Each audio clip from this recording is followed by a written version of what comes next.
के नंदनवन police थाना हद से मामूली विवाद को लेकर एक खौफनाक हत्या का मामला उजागर हुआ है।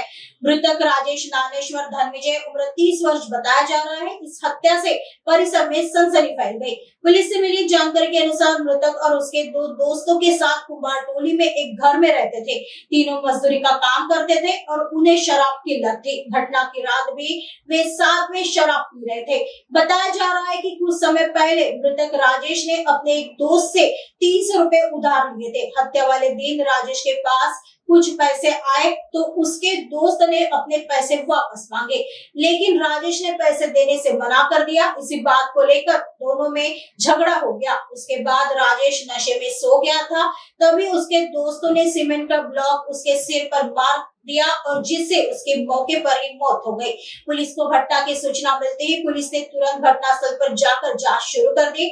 आसपास पूछताछ कर आरोपियों की पहचान की और उन्हें गिरफ्तार कर लिया। आगे की जांच नंदनवन पुलिस कर रही है। राजेश ज्ञानेश्वर धनविजय वय 30 वर्ष हा त्याचा मित्र यांच्यासोबत कुंभारटोलीतील एका घरी राहत होते। तिघेजण त्या ठिकाणी राहत होते। तिघांनाही दारूचं व्यसन होतं आणि दररोज ते त्या घरी दारू प्यायचे आणि झोपायचे। राजेश धनविजय याने त्याचा आणखी एक मित्र होता, त्याच्याकडून काही दिवसापूर्वी पैसे उधार घेतले होते आणि तो ते पैसे त्याला परत देत नव्हता।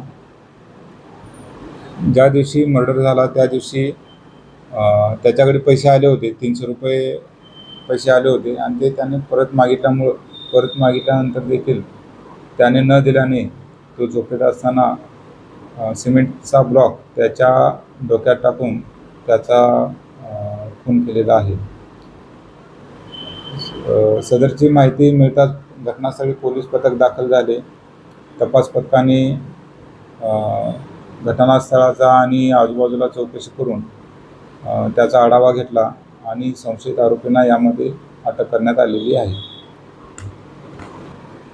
विश्वनाथ पटेल वय 53 वर्ष आणि भाऊराव अवसरे वय 50 वर्ष हे पकडलेल्या आरोपींची नावे आहेत आणि ह्या दोघांनी मिळून जो मयत आहे धनविजय हा त्यांना घेतलेले पैसे परत देत नसल्यामुळे तो मर्डर केलेला आहे।